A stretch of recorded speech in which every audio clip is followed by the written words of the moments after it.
dar clases es estar con la gente, no es crear un lugar que nos separe de los demás, es un acto humano, ¿no? ¿Sí? Y en realidad no nos pone en una posición especial, sino en alguien que tiene la posibilidad de encauzar la mente de muchos. Y esa es un poco la razón por la que muchos nos inspiramos a dar clase, porque cuando uno entra a dar clase, en mi caso, yo estudié matemáticas, bueno, matemáticas y física porque me obligaron a trabajar física también, guacaras con la física, pero bueno, porque los físicos hacen porquerías con la matemática, o sea, todos los métodos los destruyen y les dan otras características, lo cual es muy bueno porque si no, no podrían avanzar. Eso tiene otra cosa, igual hace la economía que hacen otros campos científicos.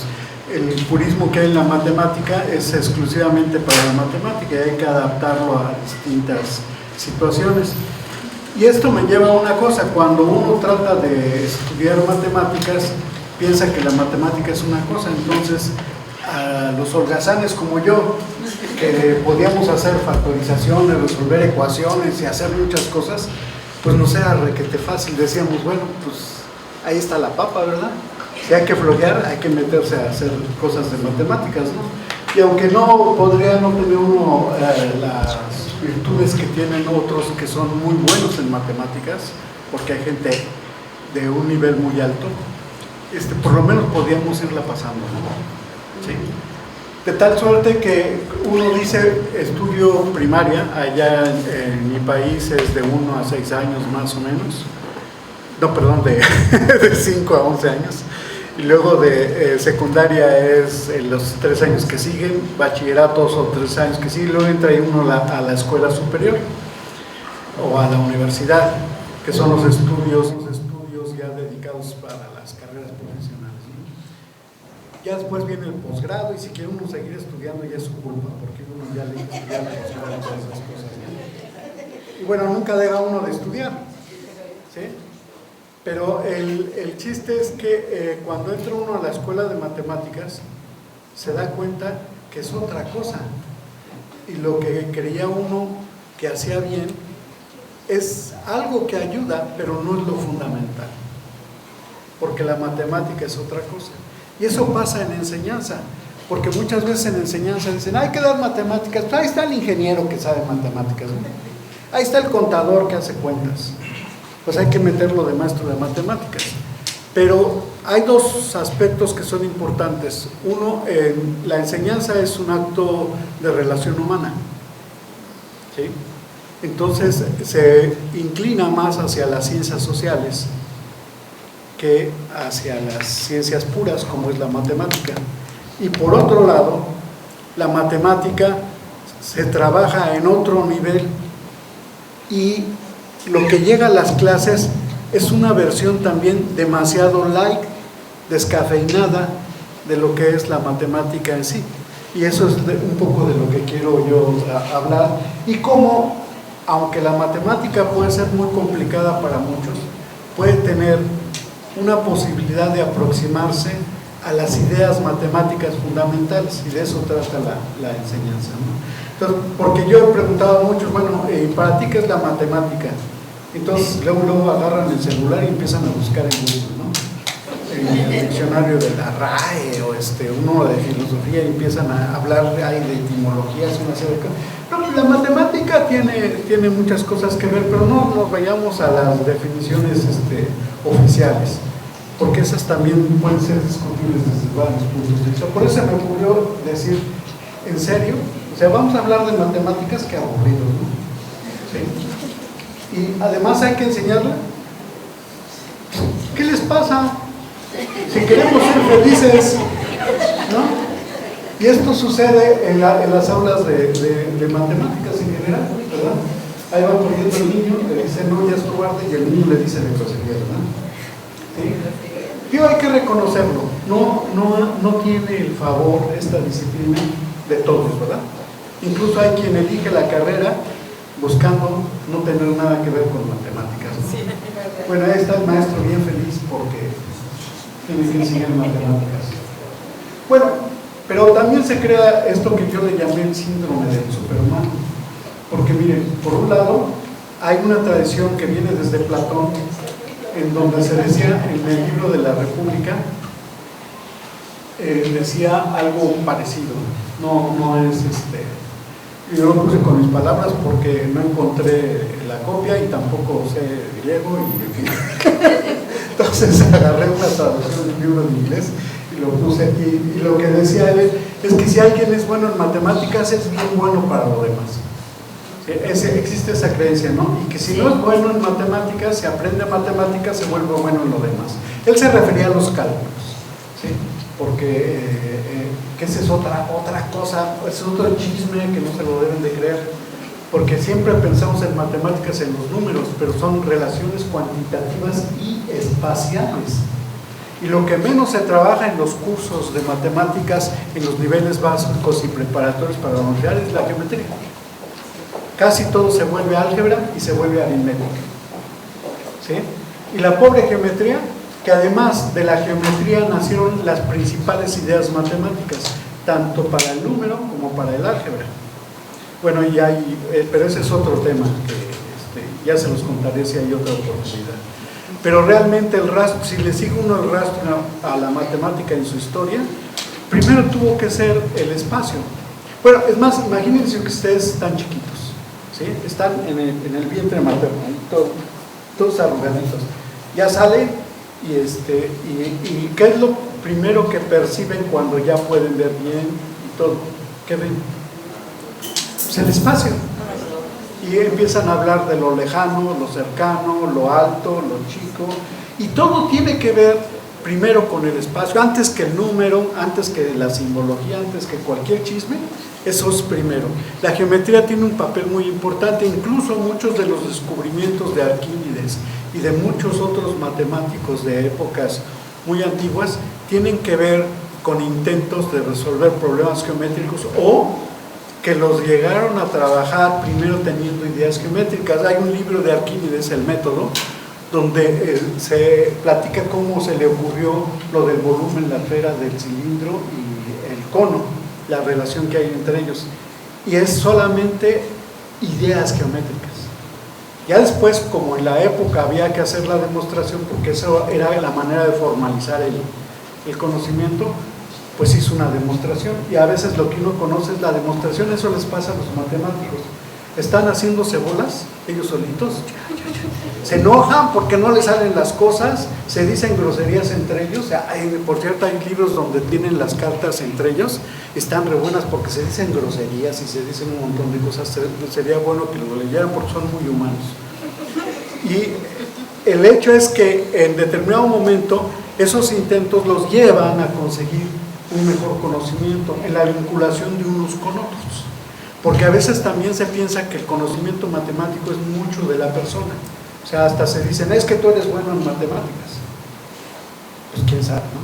¿Sí? Bueno, entonces, esto decía Platón, y esto es lo que le pasa a los niños, ¿no? Entonces dicen, pues si eso es bueno, pues yo como no entiendo matemáticas, ya voy a ser un ignorante toda la vida, ¿no? Aunque tal vez feliz. Bueno, entonces viene el síndrome. Se empiezan a crear pavorreales, pero pavorreales humanos, ¿verdad? Y que dicen esto, yo sí sé matemáticas, saludos mortales. Porque a veces se les da un estatus grande. Yo decía en las escuelas, cuando he tenido la oportunidad de estar trabajando en secundaria, trabajando en bachillerato, trabajando en educación superior, con educación especial, educación de adultos, educación rural. En muchos chismes me he metido, porque el que quiere estar en educación tiene que meterse a toda la educación, porque tienen modalidades importantes. Telesecundaria, ya tenemos una modalidad que se llama telesecundaria, y hay telebachillerato, y entonces se vuelve así medio complejo. Entonces, para entender uno lo que pasa en la educación, tiene que volverse alguien involucrado con la educación. Y para conocer lo que se hace en matemáticas, tiene uno que involucrarse con matemáticas, ¿verdad? Pero hay una frase que dicen muchos matemáticos, es que para enseñar matemáticas hay que saber matemáticas, y eso es cierto, es una verdad de perogrullo, ¿verdad? Sería absurdo pensar que alguien que no conozca nada de matemáticas quiere enseñar matemáticas, aunque sí las enseñan a veces, ¿no? Pero el tema es que como una canción que hay en México, una canción folclórica, la bamba, que dice que para bailar la bamba se necesita un poco de gracia y otra cosita. Bueno, en matemáticas es lo mismo, para enseñar matemáticas es lo mismo, ¿sí? Se necesita saber matemáticas y otra cosita.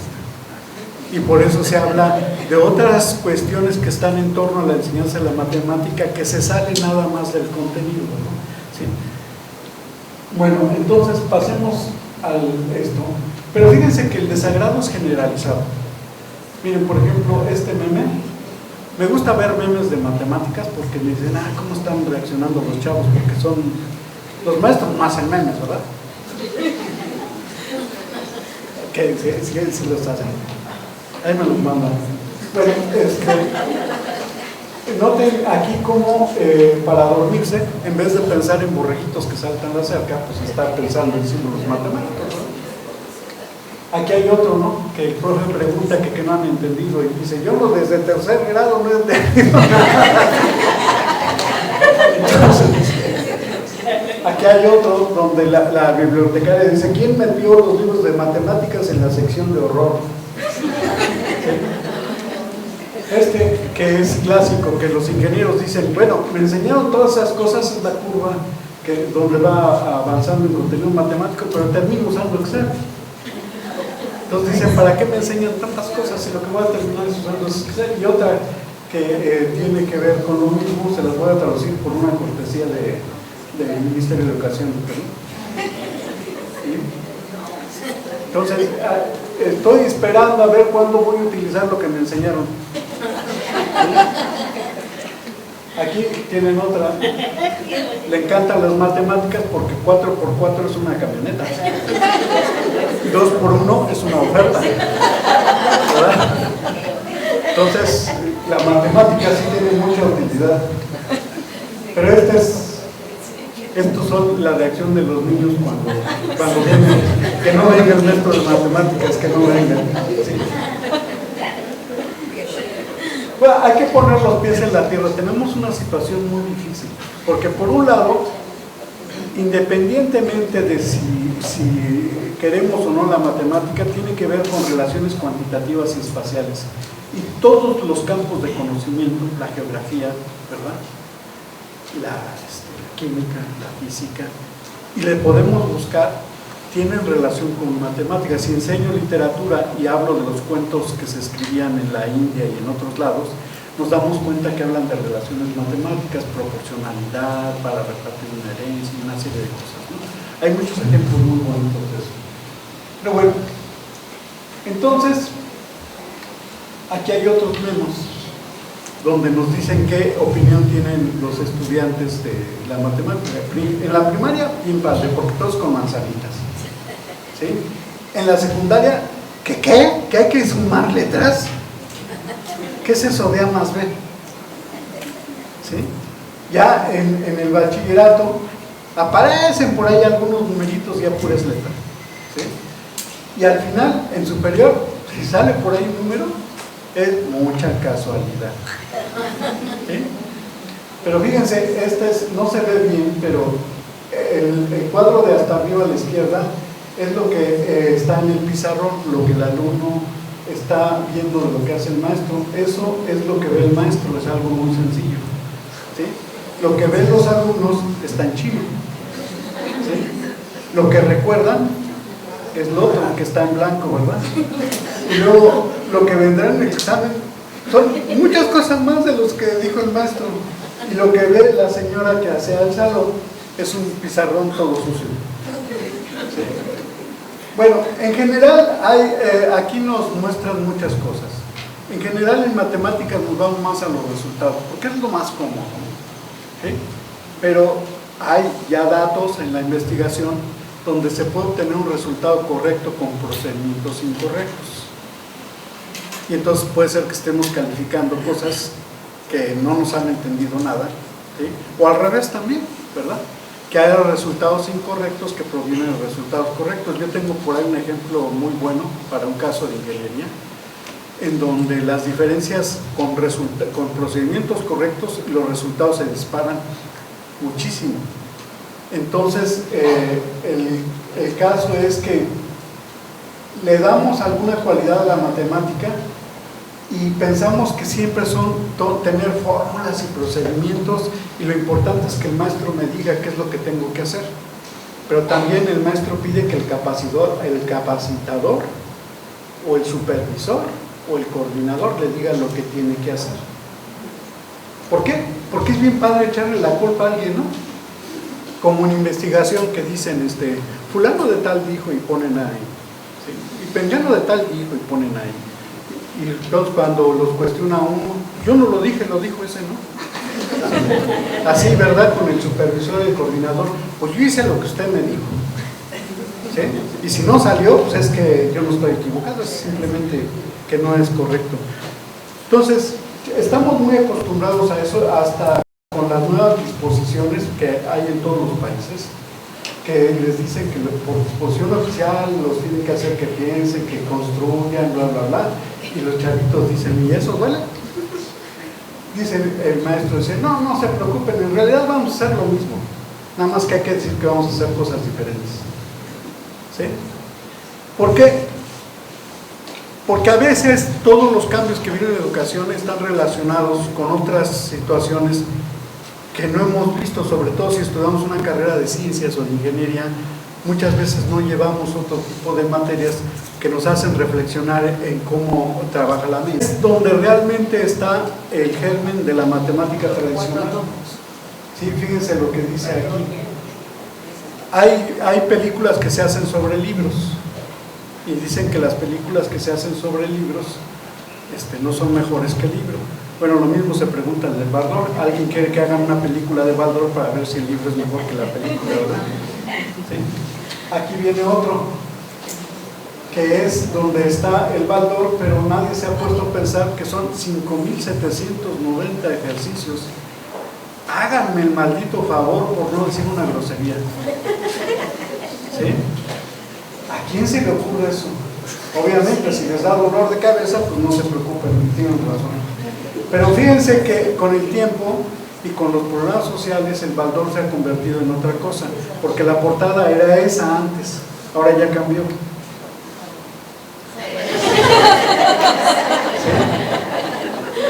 ¿Sí? Y como ha sido un acto de terrorismo, ya andan buscando al autor, ¿sí? Y ya le cambiaron el nombre, porque ahora es Osama Bin Baldor.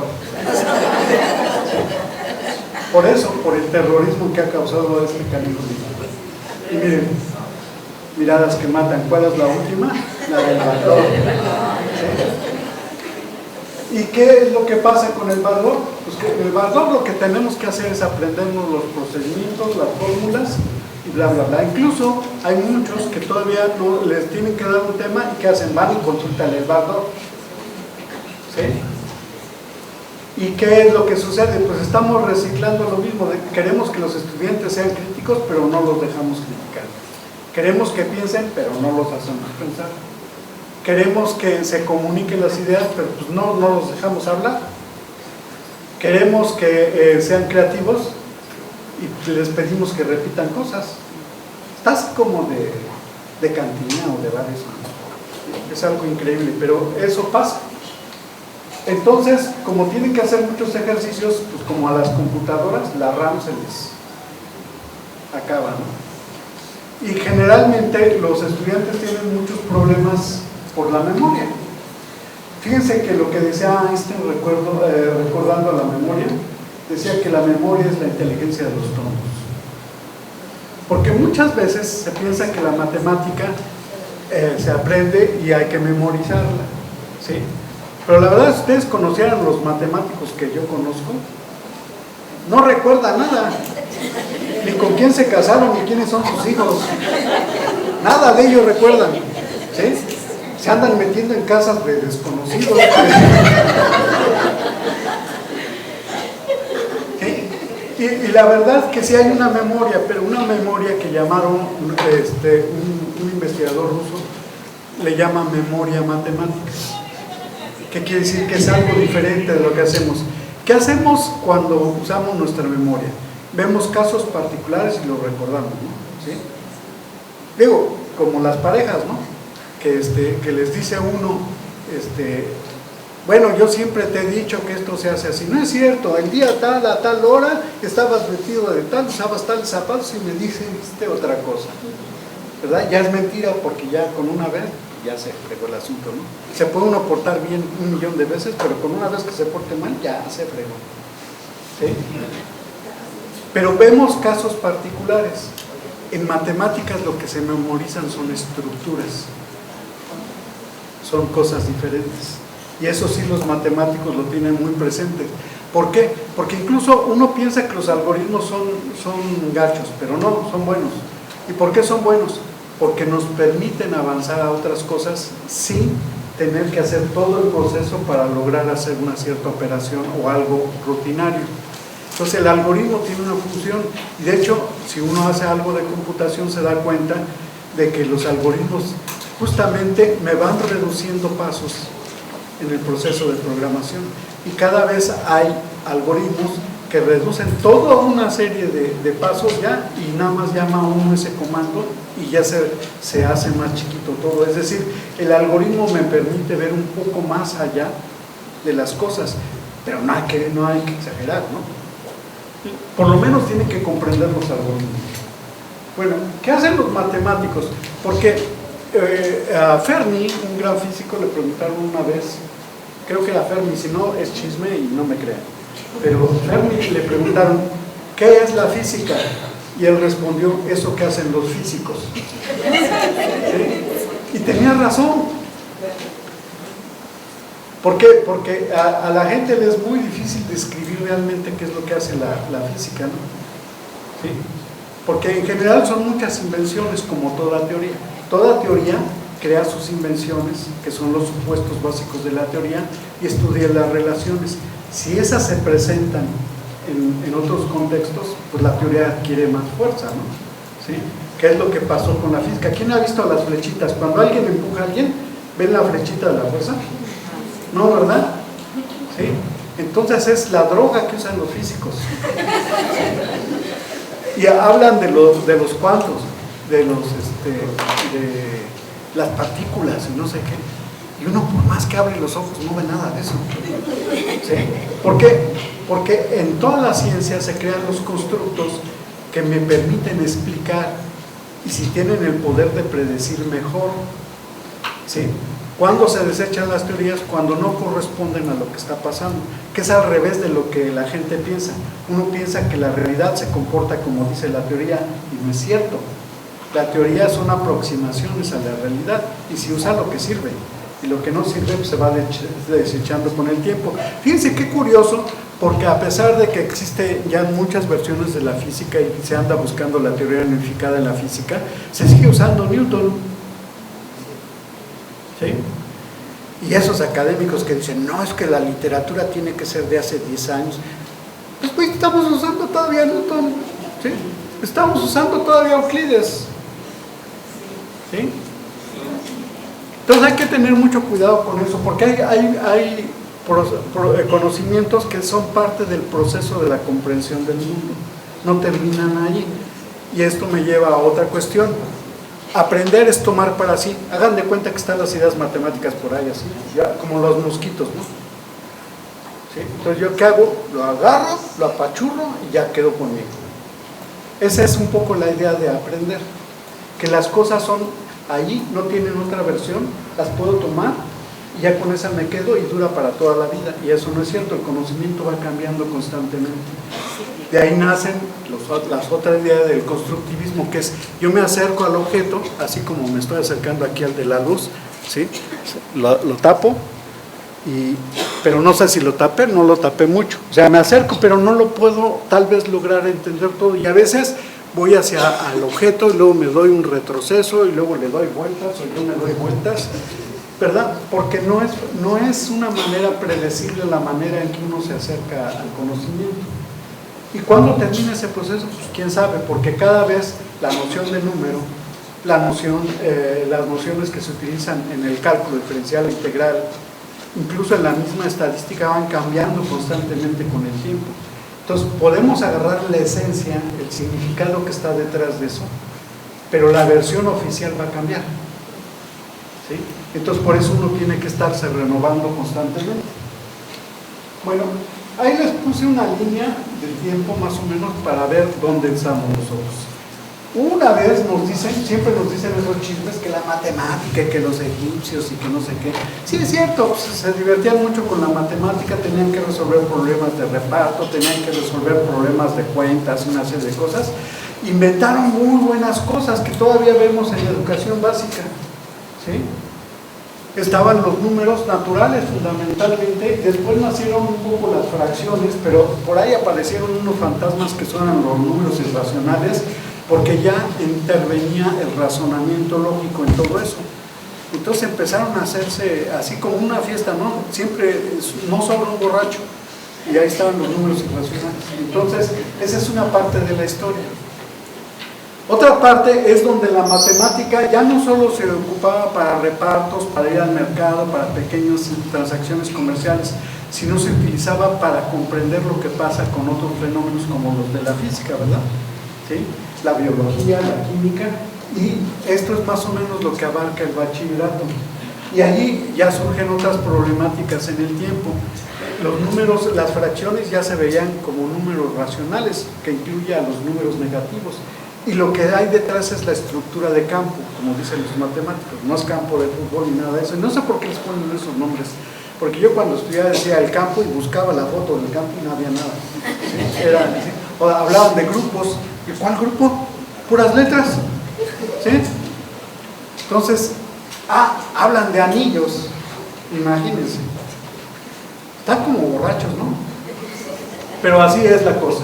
El hecho es que empezaron a surgir nuevas cosas y finalmente la matemática empezó a agarrar vuelo por sí misma. De hecho ya lo traía desde Euclides, porque no le interesaban mucho los problemas cotidianos que había que resolver, sino hacer un compendio en donde se explicaran cómo van surgiendo las cosas en matemáticas. Y ese es el gran proyecto del grupo Bourbaki después.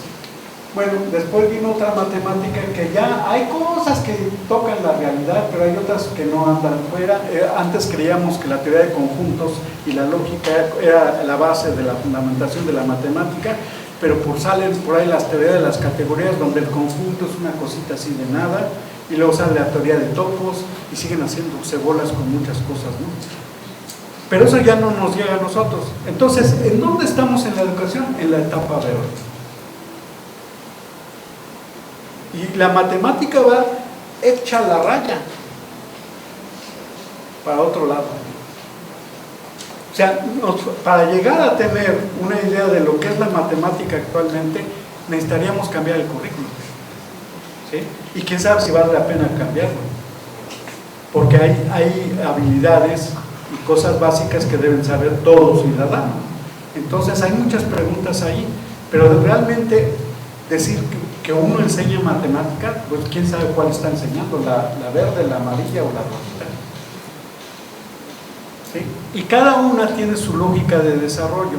Para las partes básicas, pues la realidad es algo importante, pero cada vez se va desprendiendo uno más de ella. ¿Sí? Y la parte verde, pues ya adapta la matemática a cosas que no ven. ¿Sí? Como las fuerzas, como los pesos, como las partículas y esas cosas. Pues esas no las ven. ¿Sí? Y ya cuando llegamos a la parte más abstracta, pues ni les interesan las aplicaciones. Eso es contrario a lo que nos dicen en la escuela, de que la matemática y las aplicaciones, que no es cierto. El desarrollo más fuerte de la matemática a principios del siglo XX y continúa, pero va a echar la raya, ¿no? En México decimos otra palabra muy grosera, pero no se las voy a decir, quédense con la duda. Pero el hecho es que estamos, de hecho, promoviendo en las escuelas una matemática que es poquito después de nuestra era. ¿Sí? Y bueno, y cuando nos dicen que no la enseñamos bien, sí es insultativo, ¿no? Porque es una matemática bien viejita y no sabemos ni siquiera eso.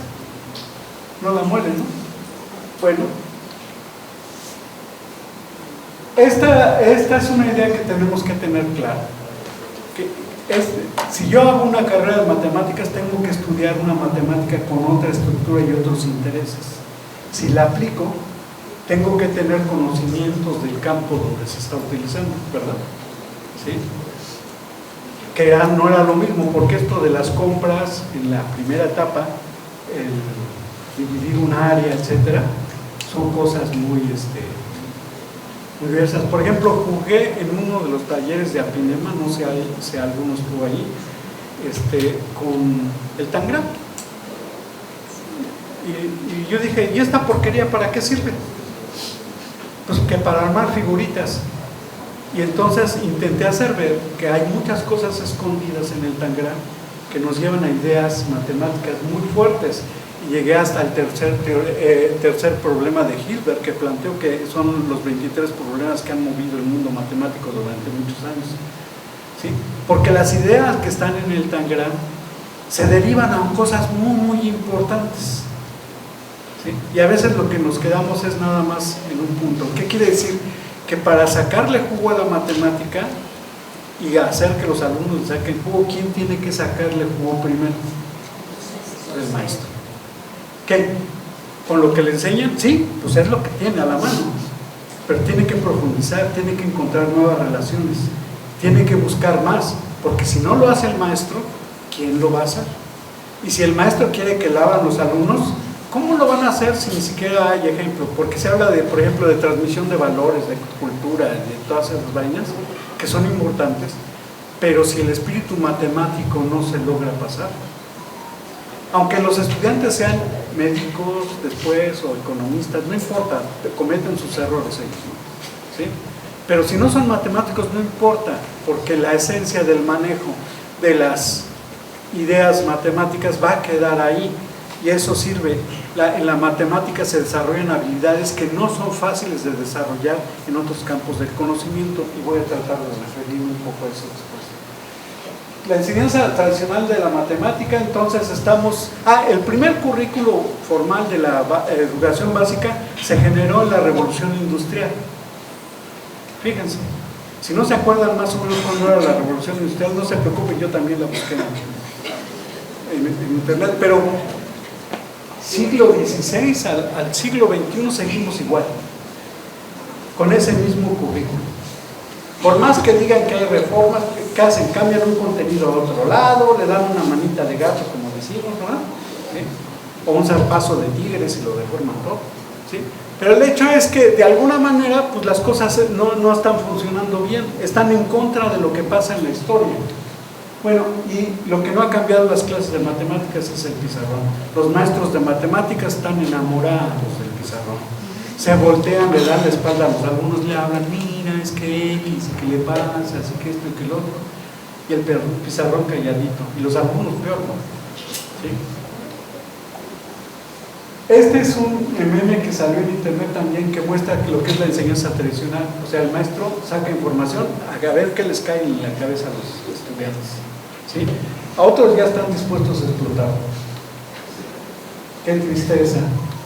Bueno, pero pues, ¿qué le vamos a hacer? Es mi meme. Digo, mi avala. Se los presento. Si lo sueñan, soy yo. Y bueno, es que así nos enseñaron a nosotros. ¿Sí? Pero la misión del maestro es justamente mover a la sociedad hacia un lado. Y si le seguimos enseñando como nos enseñaron, pues la estamos dejando como nos dejaron a nosotros hace un chorro de tiempo. Qué gachos somos, ¿no? ¿Sí? Bueno, porque en general nos vamos a mostrar, a informar, a reproducir lo que ya está. Es lo más fácil, ¿sí? Y no crean que yo no lo hice, yo lo hice, ya pedí perdón, ya hice todas mis penitencias y todo, ya lo hice, ¿sí? Pero el problema es que esto es muy fuerte. Por ejemplo, aquí les voy a dar, yo transformé otro meme que dice, les voy a dar una clase tradicional, pero no con un contenido matemático, sino con algo que me gusta más, que es el cubo de Rubik. Entonces, imagínense que les voy a dar una clase de cubo de Rubik, ¿sí? Si yo sigo la tendencia tradicional, les enseño cómo armar el cubo de Rubik. Oiga, pero ese es un caso muy sencillo. Sí, yo soy el maestro. y luego les dejo de tarea el de veras. Y se los pido para el día siguiente, y con varios colores, y con márgenes, y con una serie de cosas, ¿no? Y después le realizo un examen sorpresa y va a ser sobre ese cubo.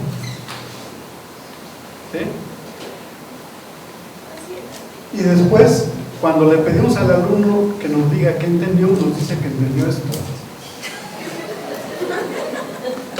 Ese sí lo sabe armar. Yo también. Y después, cuando les va a la realidad, pues la realidad es así. ¿Sí? Bueno, pero hay otras cosas que en la enseñanza han sido más fuertes. Por ejemplo, el esfuerzo personal, voluntario, ¿verdad? ¿Sí? Ahí está el maestro con su machete. ¿Sí? O la maestra con su guante de box, por si no le sabe responder, pues le da un trancazo. ¿Sí? O la disciplina, que nadie me copia, ¿no?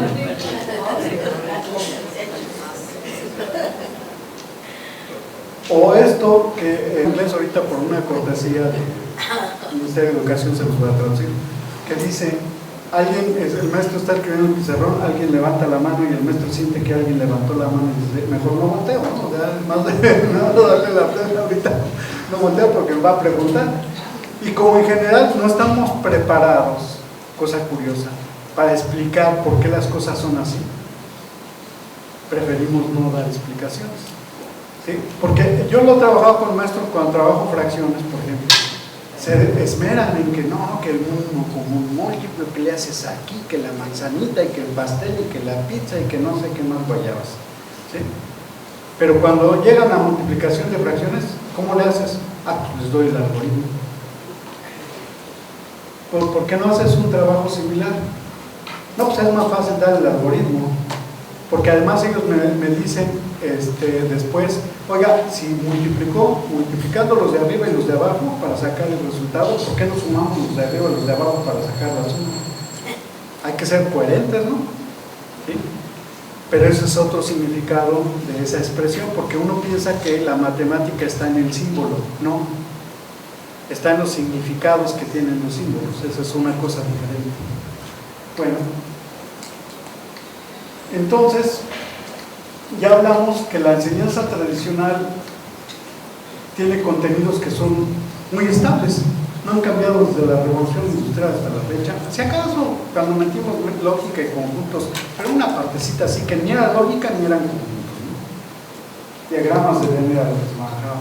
Pero la enseñanza tradicional curiosamente sigue el camino incorrecto, va de lo general a lo particular. ¿Por qué de lo general? Pues les damos las fórmulas, ¿sí? Y luego le pedimos que la aplique. Pero vino una alternativa que hizo temblar a todos los caminos, que son con los trabajos de Piaget. Ahí empezó un gran movimiento que implicaba ir al revés, de lo particular a lo general. Y bueno, esto nació desde la escuela activa y hay ya muchos pedagogos o gente que dedicada a la educación que empezó o sea, es decir, tenemos que partir de algo que puedan manejar, situaciones que les interesen, bla, bla, bla, y ya las fórmulas y todo al final como un proceso de una actividad que los concursantes voy a tratar de demostrarles cómo se puede hacer, ¿verdad? Y entonces empezaron algunas propuestas de enseñanza no tradicional que todavía han sido retomadas porque justamente tienen que ver con el uso de materiales. No es necesario emplear materiales costosos, nada, con hojas, con semillitas, con una serie de cosas se pueden hacer maravillas, ¿sí? El problema es que luego pensamos que la tecnología nos va a resolver eso, pero nadie tiene computadoras necesariamente en su salón, o nadie tiene materiales manipulativos. Bueno, los pueden hacer, los pueden construir algunos, pero no siempre. Pero se pueden hacer muchas maravillas con resolución de problemas, con otras situaciones donde se pueden trabajar regularidades y una serie de cosas. Bueno, el método Singapur tiene su base en el trabajo de Brunner y de Dianes, ¿sí? Bueno, a veces disfrazan la enseñanza tradicional porque es explicar paso a paso lo que hay que hacer y a veces meten mediadores. ¿Cómo qué? Bueno, el principal mediador, que es el que está entre el que oye y el que está dando la enseñanza, es el pizarrón en matemáticas. Pero a veces los innovadores meten cosas así como los materiales manipulables, pero les ponen el símbolo desde el principio. El símbolo es una construcción que tengo que hacer en el camino, no sacarla en determinado momento de la nada. Y entonces ya la estoy regando, o ponen a armar cosas de origami, ¡ay, qué bonito!, ¿no? El avioncito, el patito y no sé qué, o hacer cosas muy interesantes. Me gustó mucho, por eso lo puse. Están interesantes, ¿no? Pero, ¿qué de matemáticas hay en eso? Porque ya saben hacer patitos, ya saben hacer elefantitos, pero ¿qué enseñaron de matemáticas? Es que hay triangulitos y hay cuadraditos. Pues sí, pero ¿qué relaciones de los cuadrados o de los triángulos o de las paralelas o de las perpendiculares enseñaron? Ah, pues no sé, yo quería hacer un patito. Ah, pues está bien, ¿no? Entonces los ponemos a hacer eso, hacemos lo mismo que en enseñanza tradicional se explica paso a paso, y si no entienden, pues hay que repetirlo, y a veces repetimos lo mismo, ¿sí? Y al final terminamos diciendo, pues te lo tienes que grabar, ¿no? ¿Sí? Ya después, al terminar, queda bien bonito y aplaudimos como focas, ¿no? Ah, qué bonito quedó. ¿Sí? Pero ¿qué vimos de matemáticas? ¿Qué conocimientos logramos? ¿Dónde está la creación matemática de la que tanto ¿no? Entonces, realmente estamos disfrazando la enseñanza, porque lo único que hacemos es cambiar el medio donde tiro el mismo discurso. ¿Sí? Bueno, uno dice, ¿y qué tiene? Pues está bien, ¿no? Fíjense, también hay un prurito de ponerle nombre a todos. Yo puse ese cartel porque lo encontré en un material y yo, ¿a poco tenía nombre de esas cosas? Y para mí era lo mismo. A ver, luego tiene la metáfora de la mariposita que le multiplicas acá y acá y guardas el resultado acá, etcétera, o el sándwich para la división de fracciones, o las tijeras para la solución de ecuaciones, o del amigo de mi amigo es mi amigo y el amigo de mi enemigo, quién sabe qué, para los signos, ¿no? ¿Sí? Que son disfraces del algoritmo. Es casi decir lo mismo que más por más da más. ¿Por qué? Porque se me da la gana. Y luego les ponemos modelos físicos y una serie de cosas que resultan igual. O sea, se cambia el algoritmo por otro y ambos son sin sentido. Este meme que voy a poner, me disculpa, pero sí me dolió. Porque fíjense lo que dice el personaje. ¿Sí? Pues ya me iré de stripper. Y entonces saca en su Facebook, bienvenidos a mi sitio de OnlyFans. ¿Sí? Ya se dan por vencidos. ¿Sí? Fíjense, aquí les voy a poner varias frases, varias cosas que hacen los matemáticos.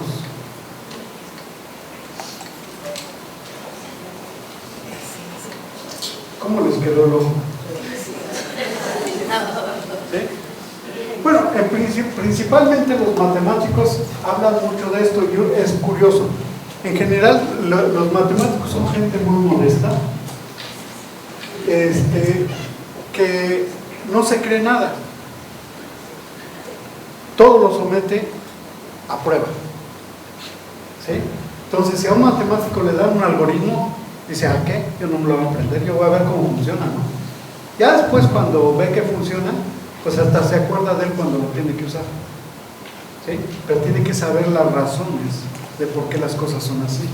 O tienen la misma estructura y la ordenan de manera diferente y hacen otra cosa. Eso es bien bonito en matemáticas. ¿Sí?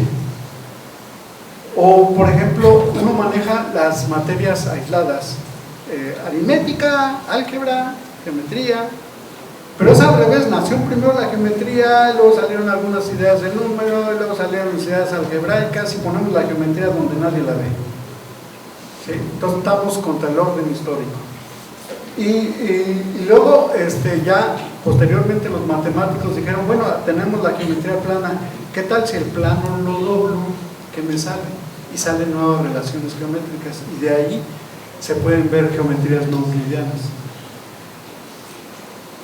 Y empiezan a ver cosas bien raras, ¿no? Les quitaron los barbitúricos. Porque estudiar las gráficas, ¿cuándo es posible hacer una gráfica sin despegar el lápiz del papel? ¿Sí? Aunque eso se los pone uno a los chavos si les gusta, pero hay que dar la explicación que hay detrás de eso. O la taza que se convierte en una dona, porque la propiedad geométrica es una, ahí tiene un solo agujerito, ¿verdad? O la botella de Klein que se convierte en una cinta de Mobius que no tiene ni delante ni de atrás, y la botella de Klein también tiene ese tipo de problemas. Son ideas geniales que además no las podemos hacer físicamente, las tenemos que imaginar, ¿sí? O esta bicicleta sin ruedas redondas, que son las figuras de ancho constante. Y dice, no, es que con eso no se puede hacer una bicicleta. Sí se hacen, y ahí ven los otros con sus ruedas fuchis redondas, y miren, se está divirtiendo con otras. Pero además esas figuras aparecen en unas cosas que me dijeron que vendían en unos lugares que se llaman bares. Yo no los conozco, pero hay algunas bebidas que tienen su envase con un corte de figuras de ancho constante, y hay ceniceros que tienen eso. ¿Sí? Si uno hace esas figuras de ancho constante que sostengan una tabla y las pone así, rueda, como si fueran cosas redondas. Eso es lo que el que los matemáticos duden y se pregunten cosas, es lo que les permite imaginarse cosas, es ser creativos. Eso es lo que tenemos que provocar en los estudiantes. ¿Sí? ¿Qué debe enfatizar la enseñanza de la matemática? Ser crítico, creativo, ¿verdad? Aquí, por ejemplo, Porja nos decía, es más bonito resolver un problema de varias maneras. ¿Por qué? Pues porque aprendes más. ¿Sí? Eso lo pueden hacer en historia, los hechos históricos pueden suceder de varias maneras, pues quién sabe, ¿no? ¿Qué hacen los historiadores? Buscan información, deducen lo que pudo haber pasado, pero cuando encuentran más información, ya la conclusión puede ser otra. ¿Sí? Pero en matemáticas lo podemos hacer cuando se nos dé la gana. Es una habilidad que se puede desarrollar con la matemática. Otra habilidad que se puede desarrollar con la matemática es cuando yo llego a un resultado, preguntarme qué pasa si cambio los datos. ¿Ah? O este resultado me cae mal. Yo quiero que mejore este otro resultado. ¿Qué datos debería tener para obtener este resultado? Que son cosas que hacemos cuando planeamos la clase. Nos ponemos los problemas a modo para que no nos salga tan feo el resultado, ¿verdad? ¿Sí? Esas habilidades matemáticas son fundamentales. Por ejemplo, aquí dicen respecto a la duda, incluso un escritor como Borges, ¿sí?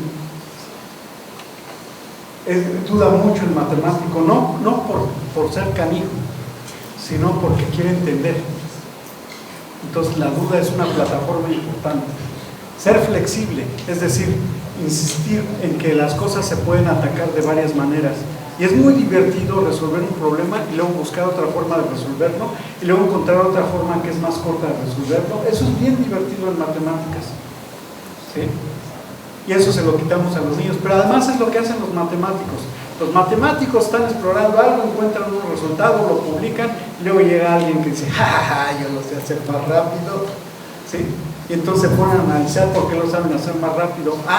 Yo lo hice usando otra herramienta, y entonces hay que ver cómo lo hicieron. Y eso es lo divertido. Si nos quedamos con una sola manera de hacer las cosas, pues no estamos haciendo nada. O buscar de alguna manera ensayar diversos métodos para obtener el mismo resultado, que tiene que ver también con la flexibilidad de pensamiento. Aquí les voy a enseñar con el cubo de Rubik la secuencia que tienes plantear 6 etapas. Yo no estoy de acuerdo con todas las etapas, pero como soy amigo de Dienes, no es cierto, ya saben, voy a seguir las etapas de Dienes. La primera que plantea es la adaptación. ¿Recuerdan ese término de la teoría de Piaget, verdad? ¿Sí? ¿Qué hacen? pues le da el material y, oiga maestro, ¿qué hago con eso? Pues a ver, ¿qué puedes hacer? ¿Cómo lo puedes usar? ¿Qué puedes construir? Es lo mismo que haríamos con el cubo de Rubik. Yo te doy el cubo de Rubik, ¿qué hago con esto? Pues a ver, voltea, ya se desarmó maestro, ¿y ahora cómo lo hago? Pues ve, intenta hacer algo, ¿no? ¿Sí? Entonces, ¿qué hacen muchos? Quitan las piezas y ven cómo funciona, esperando a entender cómo se puede armar, y pues no necesariamente. O nada más se ponen a darle vuelta al salón loco, ¿no? ¿Sí? No me importa a mí llegar allí a una meta, después ya les pongo una meta. Les puedo decir, a ver, trázame una L en una cara. O trázame, mueve una cara y ve que no se encimen en una cara los mismos colores, que sean diferentes los tres colores. Entonces yo les puedo dar algunas ideas para eso, ¿verdad? Se lo puedo poner del sencillo al difícil, pero es otra etapa. Luego paso a la siguiente etapa, que es la de abstracción. Le digo que me describa cómo hizo los movimientos que lo condujeron a cierto resultado. Y entonces empiezan a hacer sus figuritas, ¿verdad? Ponen flechitas de cómo lo movieron y así nos explican las cosas, ¿verdad? Y hasta nos pueden decir, bueno, si yo lo desarmo así y lo hago al revés, empiezo a ganar y entender por qué se vuelve a armar. Empiezan, fíjense, no hay símbolos, ¿sí? Bueno, la siguiente etapa es la de representación libre. ¿Qué hace la representación libre? Pues ya puede hacer una figura más completita para que vean cómo se hacen los movimientos, etcétera, para tratar de entender un poco mejor. Puede hacer tantas como quiera. Pero la siguiente etapa es muy buena, que es la de la representación simbólica, porque ya les aburre. A cualquier alumno, si les dice repite esto, va a decir, ay maestro, usted está loco. Van a hacer lo mismo varias veces. Bueno, comunícamelo, dime qué es lo que haces. Y entonces, como no le gusta hacer dibujitos, me empieza a poner letras. Muevo la tapa de la derecha, la tapa de la izquierda, la tapa del frente, la tapa de abajo, la tapa de arriba, y empieza a poner letras que le pueden dar un sentido. Si la movió dos veces, se lo puedo poner como un exponente o como un coeficiente, y empiezan a generar simbolización. No se les ha dado simbolización, ¿sí? Y pueden llenar muchas planas de eso. La última etapa es genial, que es cuando ya se formaliza, ¿sí? Porque entonces ya el cubo adquiere otro sentido, porque ya los movimientos hechos fijando qué es lo que muevo me pueden dar la solución de varias cosas. Entonces puedo derecha, tapa, y tapa la -1 puede significar hacer el movimiento contrario. Un movimiento que hago es creo que el que se va así en mansillas de reloj es estrógiro, el otro es levógiro. Si no hay, nomás lo voltean, ¿sí? Pero uno es como el contrario del otro, ¿verdad? Y entonces empiezan a poner las maneras de armar el cubo usando letras y otros símbolos. No digo puse a la -1, ¿por qué? Porque me gustan. Que a ustedes les gustan, a otros me vale, yo estoy disponible. Y entonces me voy haciendo mis movimientos para armar el cubo, para orientar esquinas, para cambiar tapas, pero veo que vale gorro que yo ponga, porque a veces moviendo tapa y moviendo atrás, y basta considerar dos movimientos para hacerlo, y empiezo a hacer una notación más conocida en matemática, porque no me importa poco qué está al frente o qué está detrás. Lo que me importa es hacer cierto movimiento. Y entonces veo que hay movimientos que me generan ciertos estados en el cubo, ¿sí? Y hasta puedo intentar hacer un modelo plano como este, donde veo el movimiento del cubo, pero con otras. Fíjense, estoy creando, aquí se puede decir que estoy creando matemática, pero ya es una etapa muy avanzada, ¿sí? ¿Cuándo entraron los símbolos? Al final, al principio. Pero el matemático se... Les decía, en estructura, no en detalles. Esto tiene un sentido para él. Es lo que le llaman memoria matemática, y ahí les recomiendo que revisen esto. Este es un artículo, que lo sacó en esta página, Universo Math, que describe cómo se arma el cubo y todas las teorías matemáticas que están metidas en eso, ¿no? Que es teoría de grupos, fundamentalmente. ¿Por qué? Porque las permutaciones, así como sumamos números, hacemos operaciones con permutaciones. Cuando yo hago un giro a un lado y luego le hago el giro al otro, lo que estoy haciendo es cambiar, tengo un resultado, ¿verdad? Entonces, de alguna manera, quiere decir que esas permutaciones generalizan la idea de operaciones con números. Bueno, esas estructuras se utilizan, y a eso es a lo que me refería. Ahí tienen la dirección.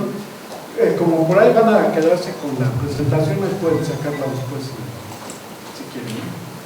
Bueno, después saquen otras cosas chistosas, como esta del número de Dios.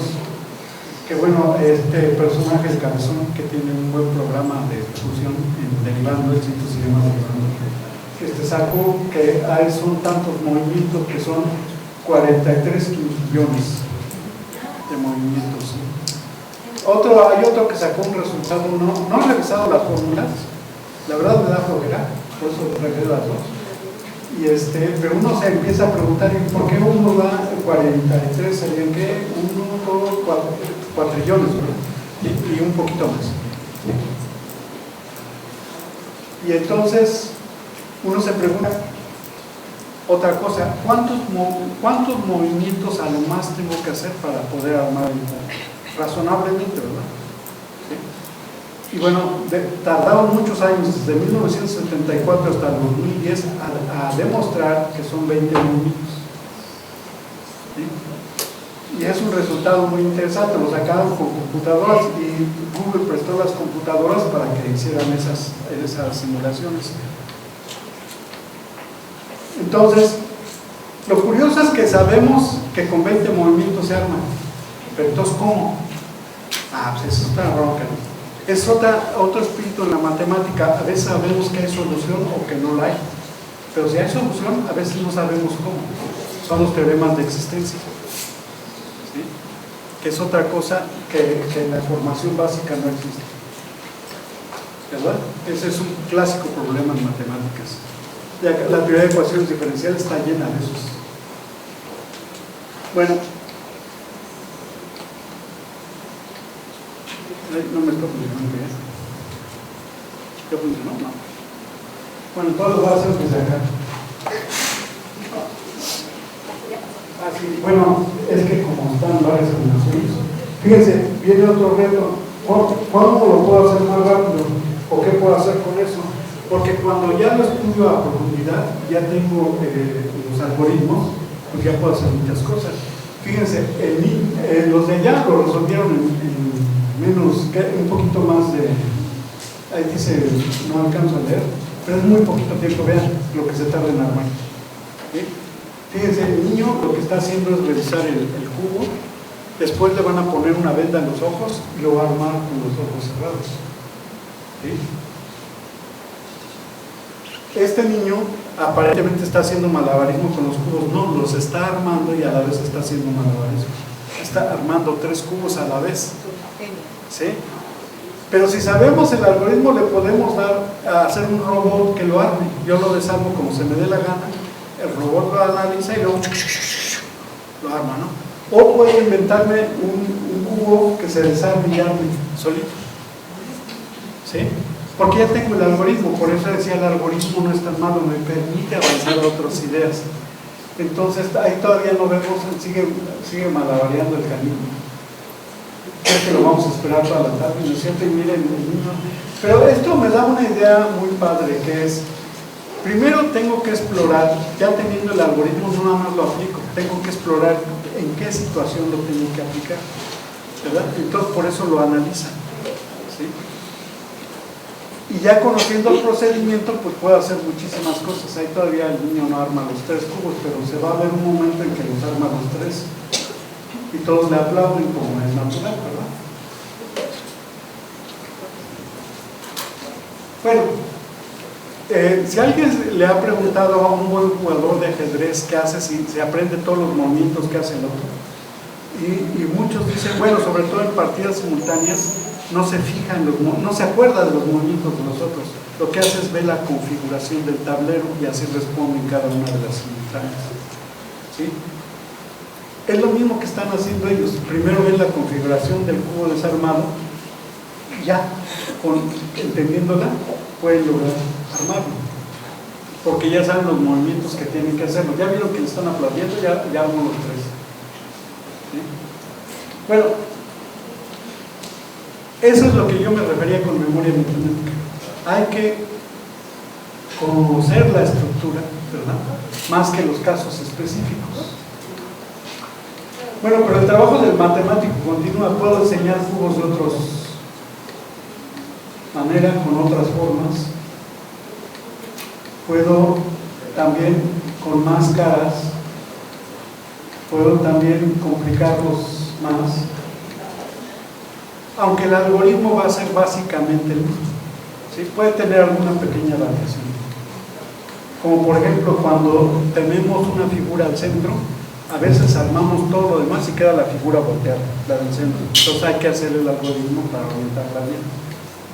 O para invidentes, ¿verdad? Yo armo el primero muy rápido. ¿Sí? Bueno, entonces no es una exageración decir que hay que emular a los matemáticos para desarrollar el pensamiento matemático, y el matemático hace esto.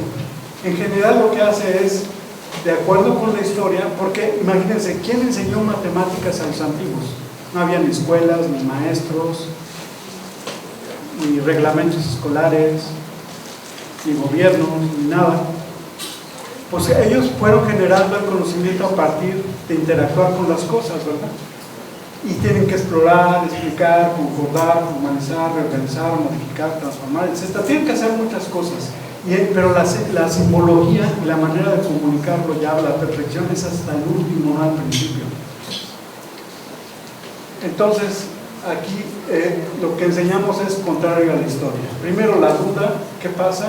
Me empiezo a hacer preguntas, empiezo a hacer intentos, como no pude lloro, después me duele la cabeza, entonces ya estoy implorando una idea y por ahí me llega, ¿verdad? Ya la encontré, pero aún encontrándola digo, ¿lo podía haber hecho de otra manera?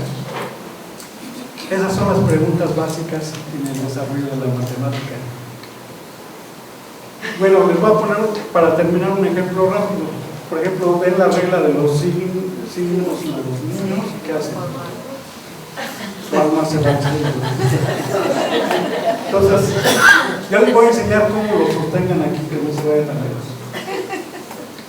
En principio, uno tiene que entender que los conceptos en matemáticas, muchos son inventados, se crean para resolver cosas, pero no corresponden necesariamente a la realidad. Eso lo decía Platón, que lo que hay en matemáticas son copias perfectas de lo perfecto que es la realidad. ¿Sí? Bueno, entonces estaban los números naturales ya en su casita de las matemáticas. Ah, qué bueno, vamos a hacer una fiesta, vamos a convocar una fiesta, quién sabe qué. Y después dijeron, bueno, vamos a dejar de entrar a los otros. Entonces, ¿quién llegaron? Las fracciones. Porque las fracciones, fíjense, es curioso, muchos lo ven con un contenido diferente, pero es lo mismo que con los números naturales. En vez de contar más de uno, cuentan menos de uno. ¿Sí? Entonces, seguir la idea del conteo, pero con otras cosas. Y dicen ahí ellos, bueno, ya sabemos que nos comportamos bien, ¿verdad? Porque se comportan casi como los números naturales. Y luego salieron por ver los irracionales, ¿no? ¿Y qué dijeron los matemáticos? Pues, ni modo, son los hijos feos, pues hay que quererlos. Aunque salgan feos, hay que quererlos. ¿Sí? Y dicen que los matemáticos son bien tolerantes, entonces por eso. Después llegan los negativos y dicen que no se asusten, que sí sirven, bla, bla, bla. Llegan los imaginarios y dicen, es que los matemáticos tienen amigos imaginarios. ¿Sí? Todos son imaginarios. ¿Y quién empezó a plantear estas ideas? Un matemático, Ángel, que se va a sumar y dice, sí, fui yo el que... ¿Por qué? Porque en general en matemáticas se van adoptando nuevos conocimientos, pero hay una regla básica. Los nuevos conocimientos no me tienen que afectar las estructuras que ya tengo. Entonces por eso dicen que se portan bien. ¿De acuerdo? Entonces por eso encontramos mucha relación entre fracciones y naturales, entre enteros y naturales, etcétera, porque están diseñados así. Porque sería una tontería hacer las cosas de otra manera. Por ejemplo, aquí les voy a dar para ya concluir. El cero en los naturales es ausencia de cantidad. ¿Sí? Todos los matemáticos, cuando les aparecían los números negativos, decían, pero ¿cómo puede haber algo menos que cero? Estamos mensos, pero no tanto, ¿verdad? ¿Sí? o que hay menos de 0. Pues bueno, lo que se manejaban eran los naturales nada más. Pero nosotros podemos dar otra idea, por ejemplo, con las fichas podemos armar lo que se llaman equilibrios. Ya están tantas fichas de un color y tantas del otro, me hacen un equilibrio. Entonces el 0 cambia de significado porque se vuelve también equilibrio. ¿Sí? Y así podemos, miren, por ejemplo, ahí tengo, sobran 3 amarillos, sobran 2 rojos, pero antes tenía otras fichas, y eso lo voy a usar acá. Fíjense, sumar es juntar, es lo que se hace en las naturales. Entonces, si pongo 3 fichas rojas que van a ser los positivos y 2 fichas rojas, y el resultado me lo da.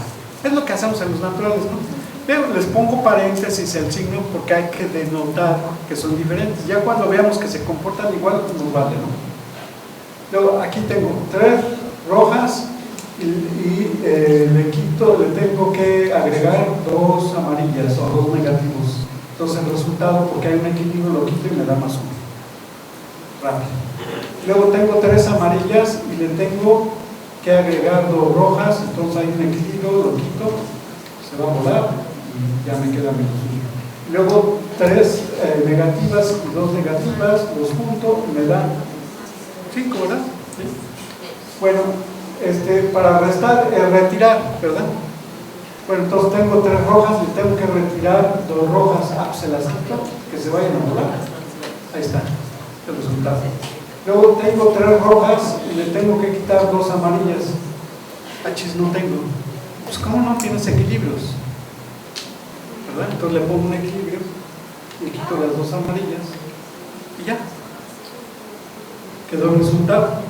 Oye, tengo 3 amarillas o 3 negativas y le tengo que quitar 2 rojas. Lo mismo, métele el equilibrio y no te, sin vergüenza, quítase.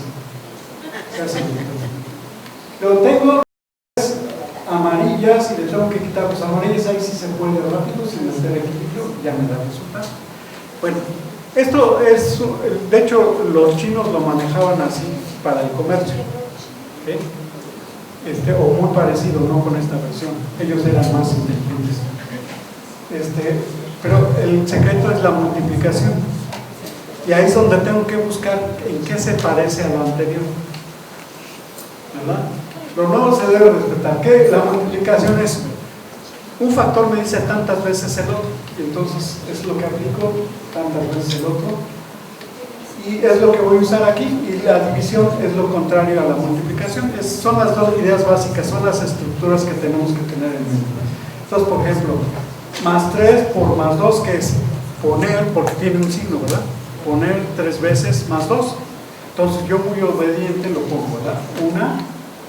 1, 2 y 3. ¿Y qué resultado me dio? Más 6.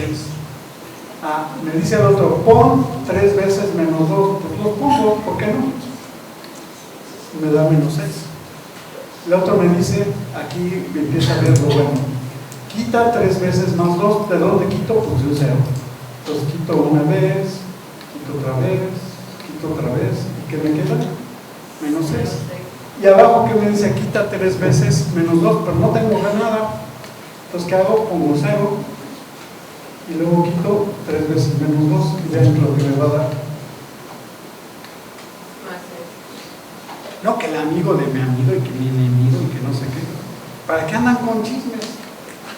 Esto más 6 entre más 2 quiere decir, ¿por qué número debo multiplicar más 2 para que me dé más 6? Y entonces salen igual, explicando. O sea, tengo el resultado, tengo un factor, ¿qué otro factor pongo? ¿Sí? Sí, yo también ya quiero terminar.